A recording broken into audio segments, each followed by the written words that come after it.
Hello dear student, welcome to our new class. In this class, we'll discuss the remaining portion of vector.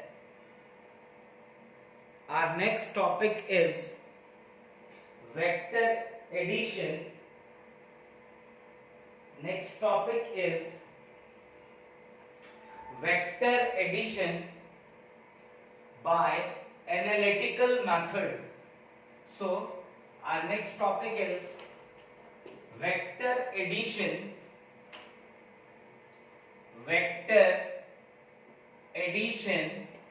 by analytical method.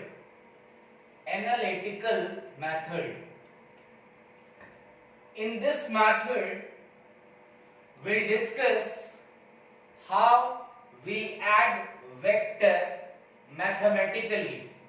As we all know, there are two ways to add two vector quantity. First is your triangle law of vector addition, and second is your parallelogram law of vector addition. Triangle law of vector addition and parallelogram law of vector addition. In this topic, we'll discuss how we'll add two vector analytically, graphically. See, in previous class, we'll deal vector addition with graphical approach. Now we are dealing vector addition by analytical approach, or we can say mathematical approach. So, very first we have to discuss is triangle law of vector addition by analytical method. So I'll write here triangle law of vector addition by analytical method. So we'll discuss triangle law in this portion. Let's suppose we have two vectors, p vector and q vector. Let's say we have two vectors.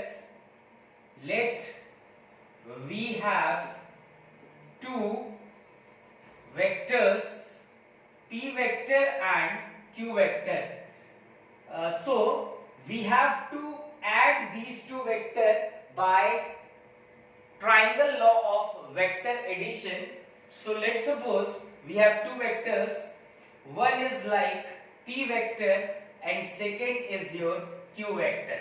So in previous class I already tell you that in triangle law of vector addition we have to join first vector head with second vector tail. So step 1 is join q vector tail with p vector head.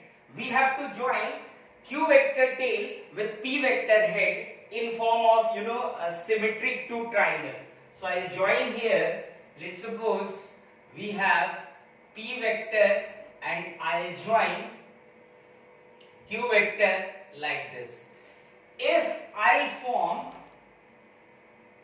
I'll join p vector tail with q vector head with a line having magnitude as well as direction, then I'll already tell you that this line is called resultant vector, which is also equals to p vector plus q vector. So this is your resultant vector. That is, if I'll mark name here as OAB. So OAB. So OA is your OA vector. OA vector is equals to p vector, or we can say p vector, magnitude of p vector is equals to OA, and magnitude of q vector is equals to AB, and magnitude of OB or we can say magnitude of R vector is equals to OB.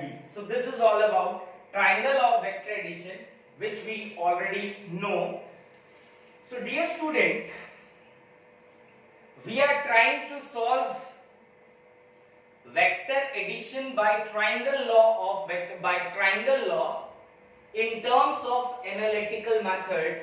So we have to do some construction here. Let's suppose, as we all know, every vector carry a supporting line. I'll tell you already in previous classes that this is the supporting line of OA, or we can say P vector. So I'll extend this. I'll drop a perpendicular from point B on point N.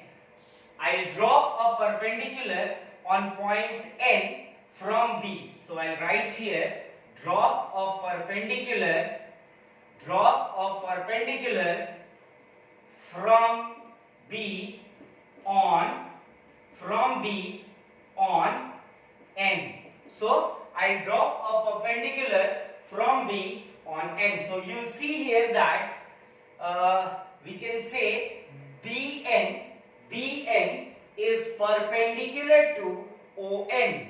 BN is perpendicular to ON. I'll write here, BN is perpendicular to ON, as we drop a perpendicular from B on O. So right now we have two triangles. If you are seeing that here we have two triangles. One is ABN and other is OBN. So I take both triangle from right angle triangle BNA. In triangle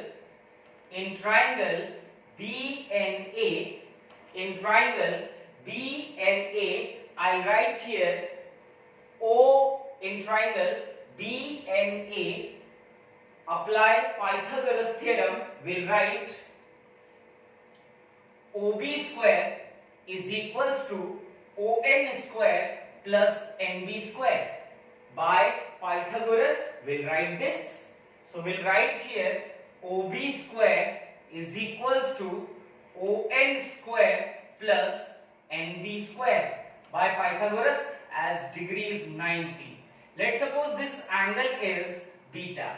I'm taking an angle, let's say this is beta. So OB square, which will be equals to what? It is equals to resultant square. So R square is equals to ON square. See, ON can be written as OA plus AN. So I'll write OA plus AN square plus NB square. So OB square, which will be equals to R square, which will be equals to OA plus AN whole square plus we can say NB square. So what we'll write here is R square is equals to, the value of OA is P. So we'll write here P plus AN square plus NB square. AN square plus NB square. So this is your first equation, let's suppose. This is your first equation. Now, if I am taking triangle ONB, in triangle ONB, if I find sine theta, we all know that sine theta must be equals to, let's suppose this angle is theta. So what we'll write here? Pandit Bhadri Prasad Har Har Bhole Sona Chandi Tole, that is sine theta is equals to perpendicular upon hypotenuse. So here perpendicular in triangle ONB, try to find, we'll take angle ANB because we are taking this theta. We'll take triangle ANB. So sine theta is equals to perpendicular hypotenuse. So what is perpendicular? It is NB, and what is hypotenuse? It is AB. So sine theta is equals to NB by the value of AB is Q. So we'll write here Q. So we'll get NB is equals to Q sine theta. This is your another equation. What you will get, NB is equals to Q sine theta. This is your second equation. Now, if I am taking this equation, it is from equation first, which is R square is equals to P plus AN square plus NB square. P plus AN whole square upon plus NB square. Now try to solve this. If one more thing, if I take same triangle, that is in triangle A and B, if I am trying to find cos theta, so dear student, cos theta will be base upon hypotenuse. So what we have to write? We have to write base is your AN and hypotenuse is your AB. So we'll write here base will be AN upon what is hypotenuse? It is AB. So cos theta is equals to, we'll get from here, cos theta is equals to AN by AB. Cos theta is equals to AN by AB. So we'll write cos theta is equals to AN will be AN upon AB is what? Q. So AN or NA both are similar. It is Q cos theta. So this is another equation. Let's say this is equation 3. So we have 3 equations and I am taking equation first. So it will be R square must be equal to P plus what is AN? AN is Q cos theta. So it will write Q cos theta square plus NB. What is the value of NB? It is Q sine theta and its square. So Q sine theta and its square. So R square is equals to A plus B whole square is A square plus B square, that is Q square cos square theta plus 2AB, that is 2PQ cos theta, plus here if I open Q sine theta square, it will be Q square sine square theta. So if you are taking this underlying value, it is Q square cos square theta plus Q square sine square theta. From these two values, if I am taking Q square common, it will be cos square theta plus sine square theta. And we all know cos square theta plus sine square theta is equals to 1. So remaining it is Q square into 1. So instead of Q square cos square theta plus Q square sine square theta, we'll write only Q square. So what we'll get? We'll get R square is equals to, here it is P square plus, instead of Q square cos square theta plus Q square sine square theta, we'll get Q square only. So we'll write P square plus Q square plus 2PQ cos theta. So what we'll write here? R, that is resultant vector, magnitude of resultant vector. Remember this thing? Right now we are finding the magnitude of resultant vector. So R is equals to root under P square, that is first vector square, plus Q square, that is second vector square, plus 2 first vector second vector cos theta. And remember this thing, this theta is angle between P vector and Q vector, or we can say angle between two vectors. So this value is your magnitude of resultant vector. You must have to remember this formula. This formula is very, very, very important.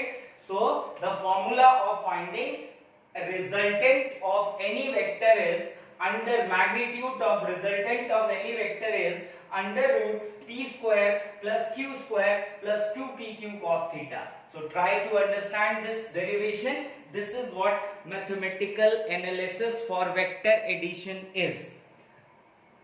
See, this equation can be write also as in form of magnitude. I'll put magnitude as well. we'll write same equation as magnitude of resultant vector, which will be equals to basically p vector plus q vector, which is equals to under root magnitude of p vector square plus magnitude of q vector square plus 2 magnitude of p vector, magnitude of q vector and cos theta, where remember this thing, theta is angle between these two vectors. Here we are vector is p vector and q vector. So resultant vector. This is the formula of finding magnitude of resultant vector. It is magnitude of under root magnitude of p square plus magnitude of q square plus 2 magnitude of p vector, magnitude of q vector and cos theta. So this is your mathematical treatment or analytical method of vector addition. So dear student, now next is if there is a question that find the direction of resultant vector. Find the direction of resultant vector. See, this r vector is basically resultant of p vector and q vector. Remember this thing. Instead of p vector plus q vector, we'll write r vector. So this r vector is basically resultant of two vector. Here two vector is r vector and q vector. So direction of resultant vector can be written as direction of resultant vector. Here it is. See, the resultant vector is making angle beta. So we'll write tan beta, which will be equals to perpendicular upon base. So we'll write here tan beta is equals to, your perpendicular is bn and base is on. So bn by on. Instead of on, we'll write oa plus an. So we'll get tan beta is equals to bn upon, we'll already find I guess value of bn as well. The value of bn is bn is q sin theta and oa is your p plus an. So tan beta as bn will be equals to q sin theta and an will be equals to p cos theta. So we'll write here tan beta is equals to bn. Instead of bn, I'll write q sin theta upon p plus, instead of an we'll write, it is q cos theta, p plus q cos theta. So beta is equals to, we'll get tan inverse q sin theta over p plus q cos theta. So this is the direction of resultant vector. Direction of resultant vector means to find tan theta of the resultant vector. Remember again and again that this r vector is now representing p vector plus q vector. So if I am interested to find the magnitude of resultant vector, what is the meaning of resultant vector? It is the sum of p vector and q vector. So if we wish to find the sum of two vector, here we have one vector is p vector and second vector is q vector, then the formula for finding magnitude of resultant vector is under root magnitude of first vector square plus magnitude of second vector square plus 2 magnitude of first vector magnitude of second vector cos theta. And if we wish to find the direction of this resultant vector in terms of magnitude, then we have to find the tan theta of this resultant vector. Here the resultant vector is making angle beta. So we'll find tan beta is equals to magnitude of q vector. Q vector means second vector, magnitude of second vector. So second vector here is q vector. So I write here magnitude of q vector sin theta over magnitude of first vector, that is p vector, plus magnitude of second vector, that is q vector, magnitude of q vector. Along with q, we'll write cos theta, where theta is angle between first vector and second vector, or we can say angle between p vector and q vector. So dear student, this is all about vector addition by analytical method, in which we'll go ahead with triangle law of vector addition. Very similar is parallelogram law of vector addition, but for now we'll only do this thing. Try to understand the concept. If you are not, then pause the video, go back and again forward to this. Write down and we'll further proceed with next topic.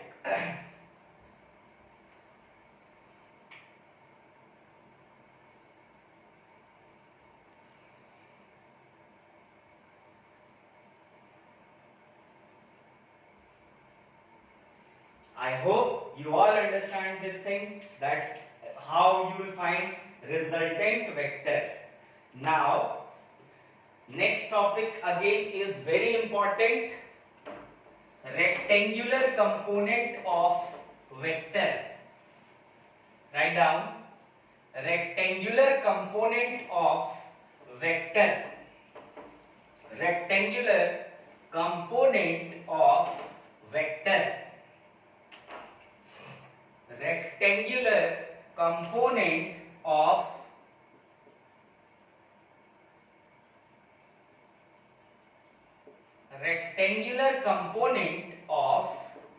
vector quantity. See, what is the meaning of rectangular component of vector quantity?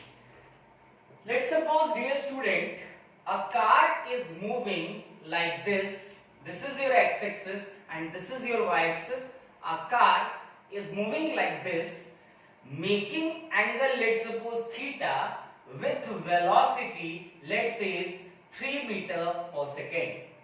So you are seeing here that the velocity is not along x-axis, the velocity even not along y-axis.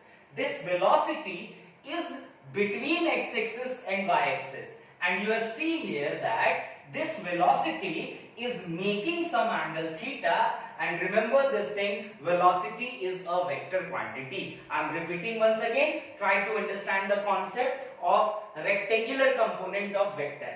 Here the car is moving with velocity 3 meter per second, making some angle theta with x-axis. What it implies? It implies that the car is not moving even along x-axis, the car is not moving even along y-axis. If the car is moving like this, then only we will say the car is moving along x-axis. Or if the car is moving like this, then only we will say the car is moving along y-axis. But this car is not moving along x-axis or along y-axis. That is, this car is making some angle, let's say theta, with x-axis. And we all know that velocity is a vector quantity. Dear student, if any circumstance will be created similar to this situation, then in this situation we'll break the vector quantity. That breaking process is called rectangular component. So there are two rectangular components of any vector. There are two rectangular components of any vector quantity. Only two rectangular components are there. One is your cos theta and second is your sin theta. So remember this thing, if the velocity is making certain angle, I am writing here, note, if any vector quantity, not only velocity, any vector quantity, if any vector quantity making some angle, either the angle is along x-axis or with y-axis or with z-axis, with any of the axis, then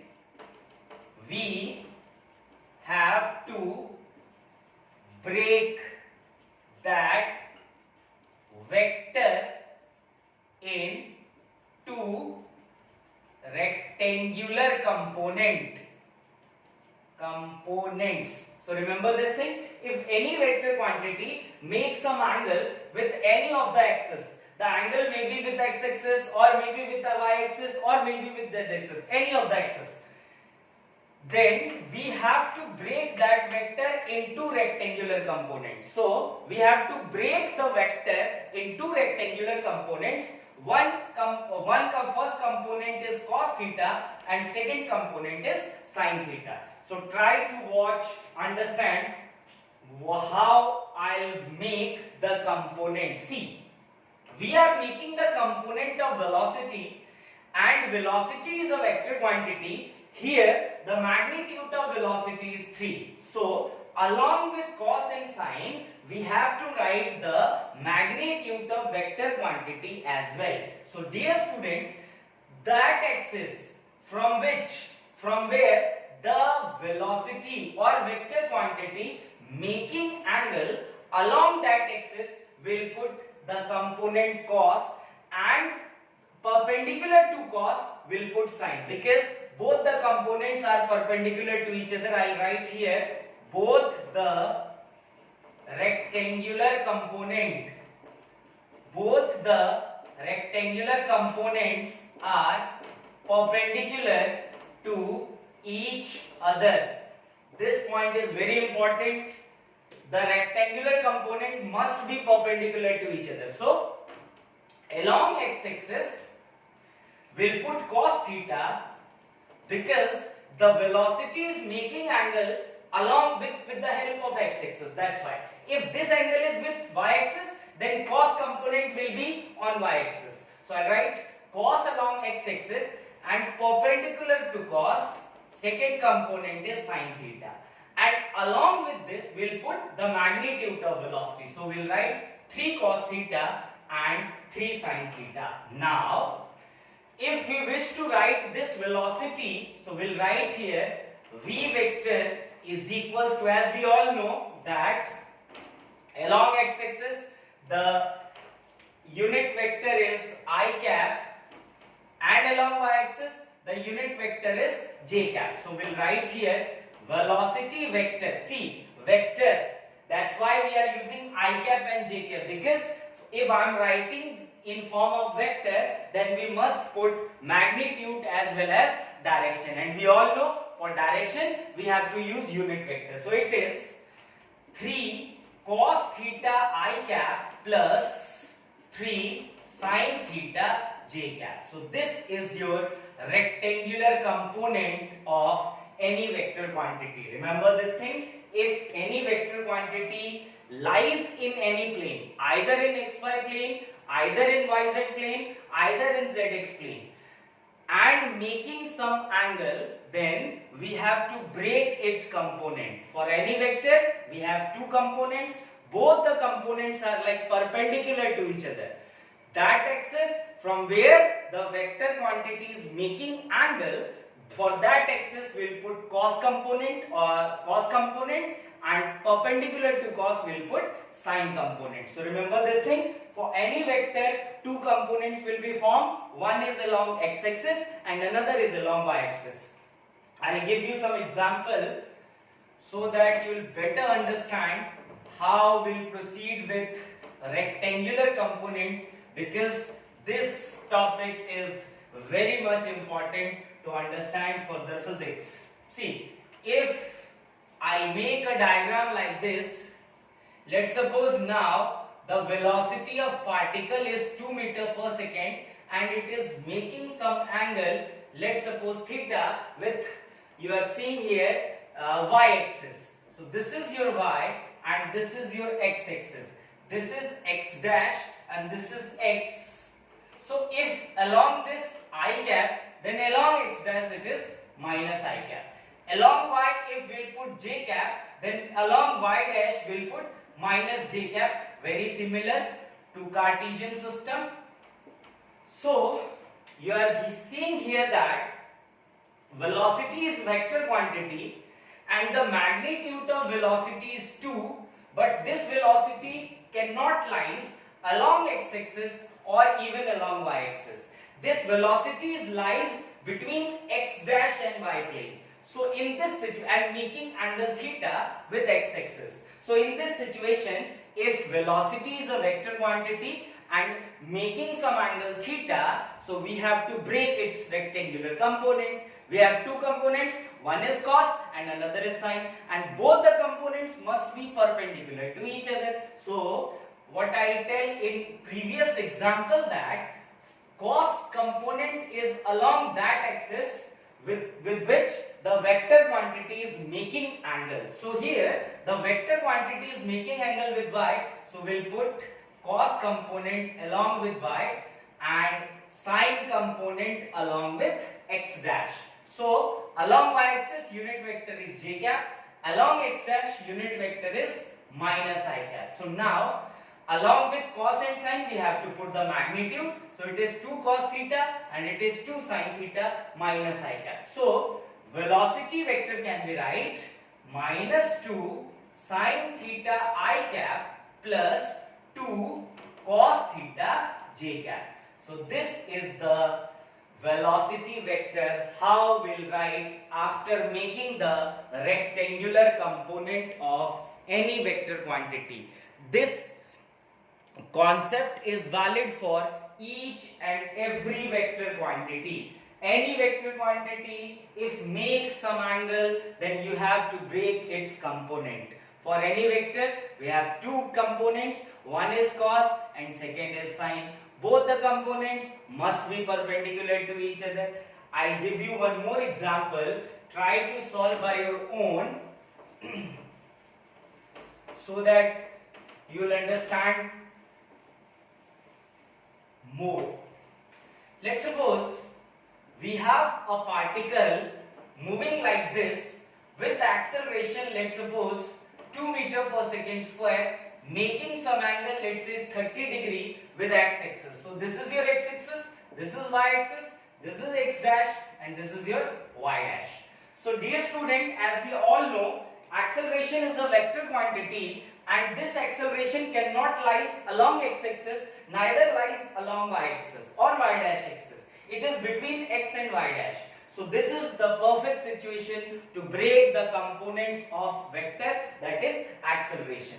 So we all know that along x-axis unit vector is I cap, along y dash unit vector is minus j cap, along y unit vector is j cap, along x dash unit vector is minus I cap. So we have to break the component. See, this acceleration is making 30 degree angle with x-axis. So the cos component must be with x-axis, that is, we'll write here 2 cos 30 degree and along y dash 2 sine 30 degree. So wholesome acceleration can be write as 2 cos 30 I cap minus 2 sine 30 j cap. Instead of plus, because the second component, that is sine theta, is along y dash, so we have to put minus j cap. So the acceleration vector will be 2 cos 30 I cap minus 2 sine 30 j cap. So this is all about a rectangular component of any vector. You have to remember this thing. Any vector quantity lies in any plane, either in xy plane, either in yz plane, either in zx plane, making some angle, then you have to break its component. That breaking component is called rectangular component. So this is all about rectangular component. Now we'll proceed with our next topic, that is last topic of vector, which is product of two vector.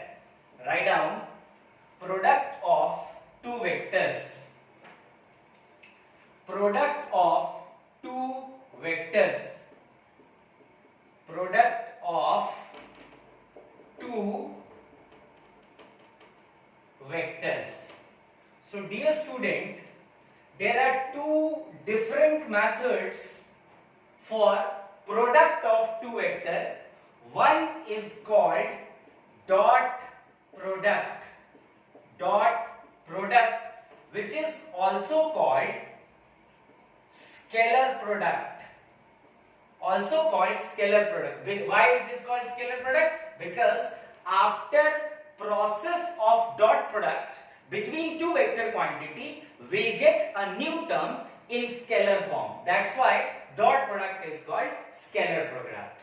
And second is your cross product, which is also called vector product.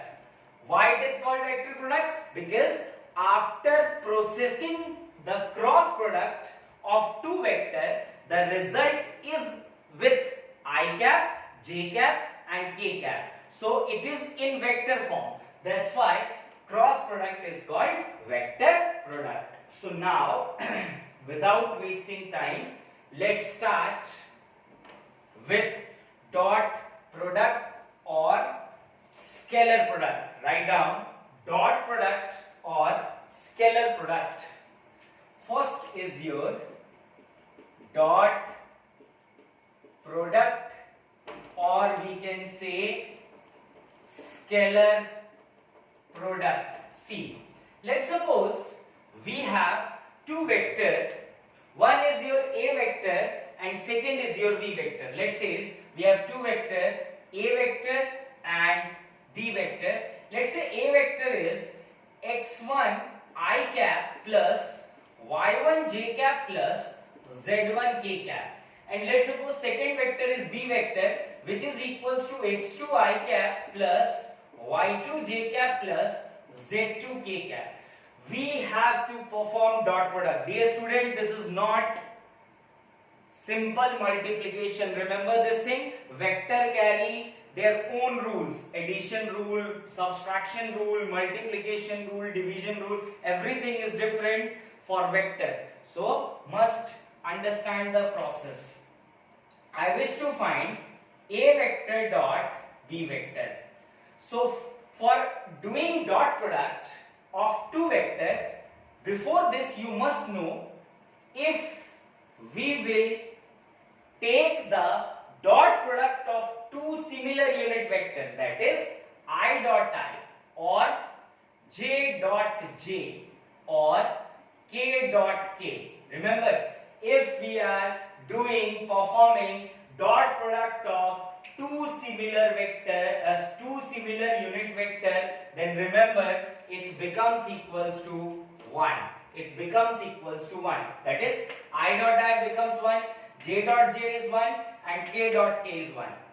If we do I dot j or j dot k or I dot j, it means if we're performing dot product of two different unit vector, we'll get result 0. So remember this formula: I dot I1, j dot j1 or k dot k1. But if we are performing dot product of two different unit vectors, that is I dot j or j dot k or I dot j, it will be equals to 0. So now I'll perform A vector dot B vector.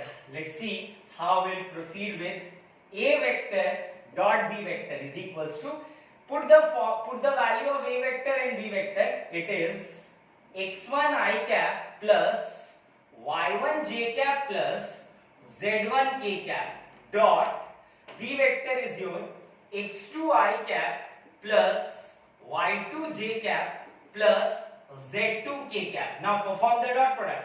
It is I dot I 1. So x1 into x2, I dot I becomes 1 plus I dot j will be 0 plus I dot k will be 0. Next, j dot I is 0, j dot j is 1 and j dot k is also 0. So both terms become 0. Now next, z2 k cap is there. You have to perform dot product with I, with j and with k. So if I am performing dot product with k and I, it will be 0. Next, j, this will be 0. Next, k dot k will be 1. So I'll write in detail here. A vector dot B vector is equals to See, 1, 0, 0, because I dot j is 0, so whole terms become 0. I dot k is also 0, so whole terms become 0. So here it will be x1 into x2 plus, now perform j with I 0, j with j 1 and j with k 0. So it will be y1 y2 plus k dot I is 0, k dot j is 0, but k dot k is 1, so it will be z1 z2. So this is your dot product of two vector. See, if we'll get the result after proceeding dot product, then there is no I cap, j cap or k cap. So there is no direction here. So we'll say if we are performing dot product of two vector, we'll get scalar quantity. So this is all about dot product. I am giving an example. Let's say we have a vector, a vector is equals to 2i cap plus 3j cap, and b vector, let's suppose 2i cap plus 4j cap. I wish to perform a vector dot b vector. Try to solve by your own. So we'll get a dot b, that is a vector dot b vector is equals to 2i cap plus 3j cap dot 2i cap plus 4j cap. Perform it. I dot I is 1 and 2 2s are 4. I dot j is 0, so everything becomes 0. J dot I is 0, so everything becomes 0. J dot j is 1, so 4 3s are 12. So it will be 18 units. See, after performing dot product, we'll get only magnitude, not direction. That's why dot product is also called scalar product. So this is all about dot product or scalar product. I hope you all understand dot product and or scalar product. Now we'll proceed with our next topic, that is vector product. After doing this,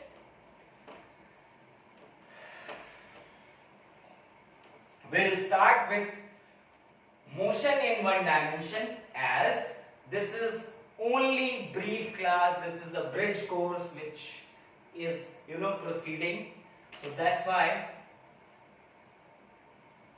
Next is your cross product,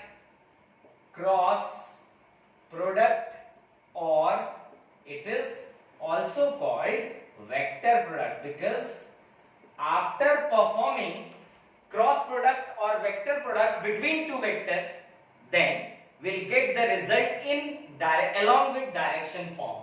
So that's why we are saying that cross product is also called vector product. Dear student, cross product is very much opposite to dot product. So let's say if we have two vector, one is a vector which will be equals to, let's say, x1 I cap plus y1 j cap plus z1 k cap, and b vector is equals to, let's suppose, x2 I cap plus y2 j cap plus z2 k cap, and we wish to perform a vector cross b vector. Remember, this is not the symbol of multiplication. This is a symbol of cross product. We cannot deal simple multiplication here, as vector carry its own rules. So don't go with algebraic formation. Here it is not a multiply b. It is a cross b. This multiplication symbol represents cross. We have to find a cross b. So dear student, for finding cross product, we have to use a technique called determinant method. Math student can deal determinant matrices and determinant in class 12th in your math syllabus. Vector chapter as well is present in maths in 12th syllabus. Scoring chapter is, vector is a scoring chapter. So we will use a method called determinant method. So I'll write here, cross product will be find by determinant method. So what is determinant method? Just watch it. You have to place two parallel line like this. You cannot make this like, you cannot make it as bracket. You have to make two parallel lines only.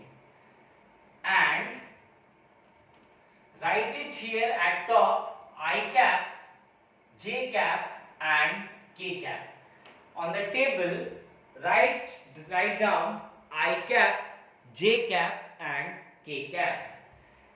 After this, you have to perform A cross B. So, write the value of A vector. For I cap, it is x1. For J cap, it is y1. And for K cap, it is z1. Now, turn is for B vector. So, B value of B vector for x is x2, J is y2, and for K is z2. So, I will write A vector, value of A vector in terms of I, in terms of J and in terms of K. Similarly, we will write the value of B vector in terms of I, in terms of J and in terms of K. Place the symbol above A, plus, minus and again plus. Now, what you have to do is A cross B is equals to, write I along with symbol and that is plus. So I'll write plus and make another table like this. This is your, this is your row and this is your column. Remember this thing? This is row and this is column. Horizontal direction is called column and vertical direction is called row. This is row and this is row and this is column. This is your row and vertical segment is called column. So what you have to do when you are dealing with I cap, just place your both hand along I, along row and along column.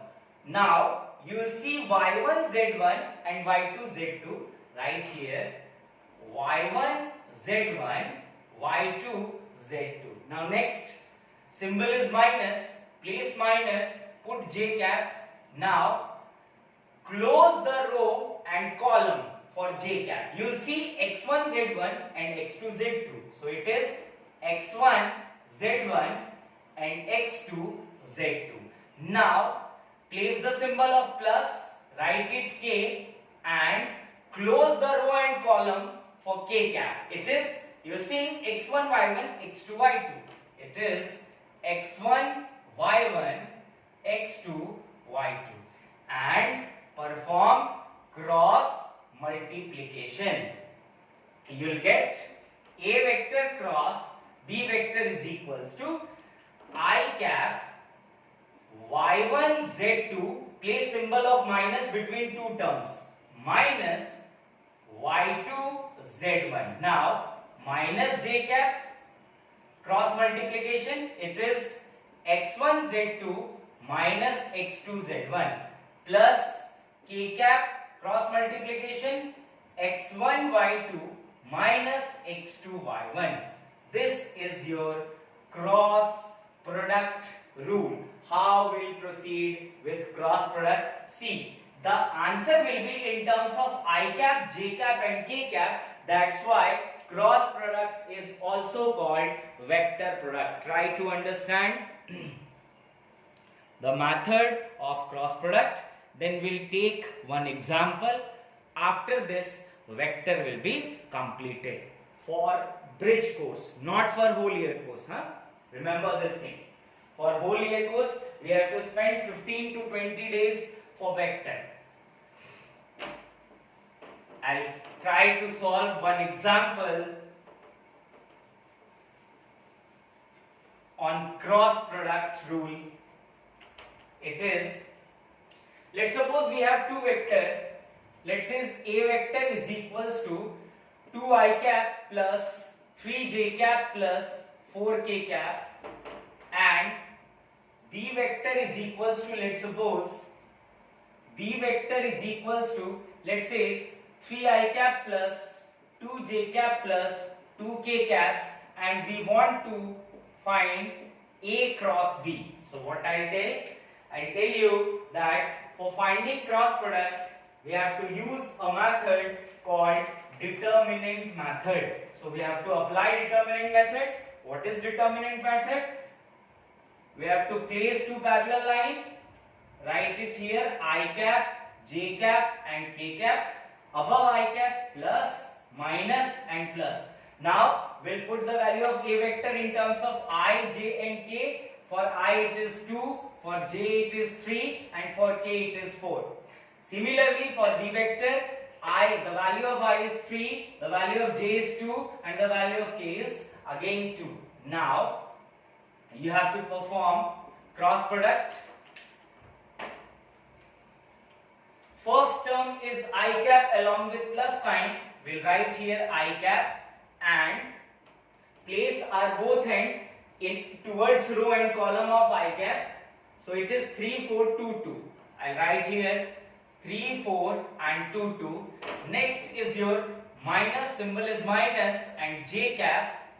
Place your hand along with j cap towards row and column. You will see 2, 4 and 3, 2. 2, 4, 2, 4 and 3, 2. Next is your k cap. So write down plus k cap and it will be, place your hand along column and row. It is 2, 3 and 3, 2. So we'll write 2, 3 and 3, 2. Now we'll take cross multiplication. We'll perform cross multiplication here. So it will be 3 I cap, 3 2s are 6, minus 4 2s are 8, minus j cap, 2 2s are 4, minus 4 3s are 12, plus k cap, 2 2s are 4, minus 3 3s are 9.